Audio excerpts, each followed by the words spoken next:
بسم الله الرحمن الرحيم الحمد لله والصلاة والسلام على رسول الله صلى الله عليه وسلم daawada ku soo dhawow barnaamijkeena dhacdooyinka nolosha maanta dhacdadan ay ka sheekeynayna wax weyn waxay ku saabsan tahay caalim runtii professor ah oo magaciisa la yiraahdo Arthur Allison oo runtii ka tirsanaa jaamacadda London University waliba runtii haystay qaybta electrical engineering ka haystay ninka professorka ayaa waxa uu ka degay dalka Masar isagoo halkaa uu tagay markaa Masar u tagay inuu ka qayb galo shir runtii lagaga hadlayay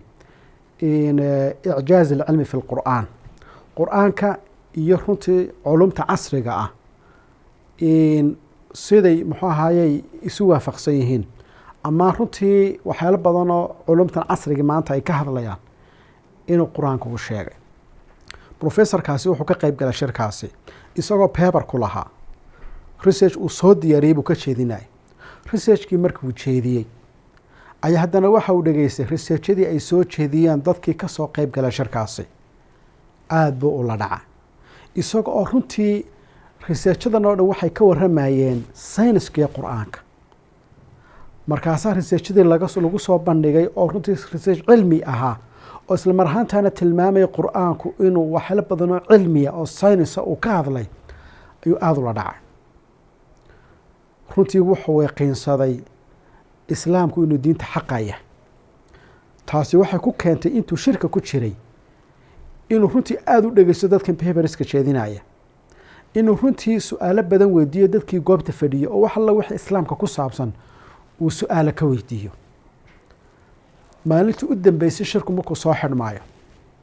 ayuu istaagay microphone-ku qabsaday oo professor Ingiriis markuu runtii uu qabsaday wuxuu hayay uu qabsaday microphone-kii ayaa waxa uu yiri waxaan runtii yaqiinsaday buu yiri in runtii diinta islaamka ay tahay diinta xaqa ah waxaanan caawa halkan ka qiraya ashhadu an laa ilaaha ila allah wa anna muhammadan rasuulullah intaa marka uu leeyahay waa maalintii u dambeysay shirka la soo xidhaayay waa runtii miidiyihii iyo warbaahintii way taagan tahay dadkii meesha joogaa runtii kelmadda iyo arrintaasi aad bay muxaayay u soo dhaweeyeen qaarkood way ooyeen intaa markuu ku dhawaaqay ayuu wuxuu yiri hadaba qisadeeda aan idin sheego wuxuu anigu waxaan runtii ku soo karay buu yiri يعني كسو برباري دينتا محو هاي كريستانك لكن سرونتي محو هاي wax badan baa waxyaalo badan oo su'aalo baan iska weydiiyay buu yiri wuxuu anigu waxaan ahay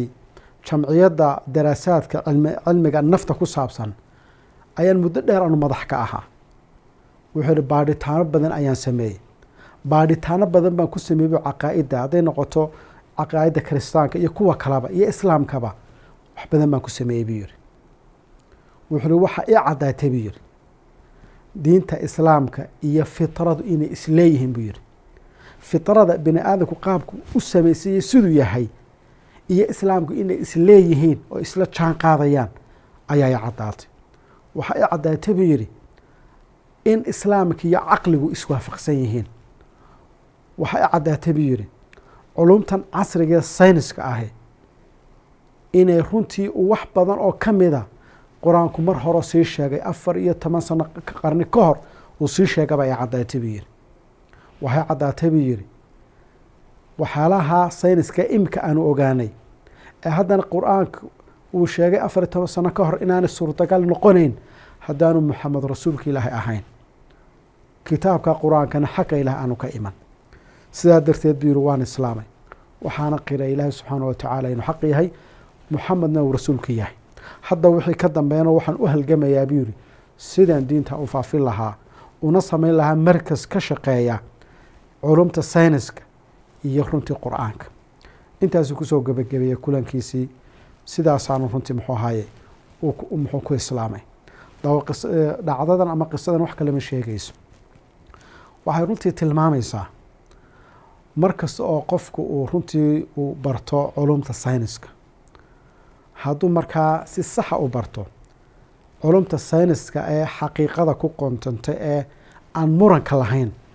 iyo qur-aanku isma khilaafayaan. waa xaqiiqada, waa laabka lagu tijaabiyey, sayniska laabka lagu tijaabiyey ee xaqiiqada ah iyo qur-aanku isma khilaafayaan. mar kastuu qofku aada u bartana wuxuu ogaanaya weynaanshaha ilaahay iyo cadamadiisa iyo runtii diintan islaamku in xaq tahay buu ogaanaya.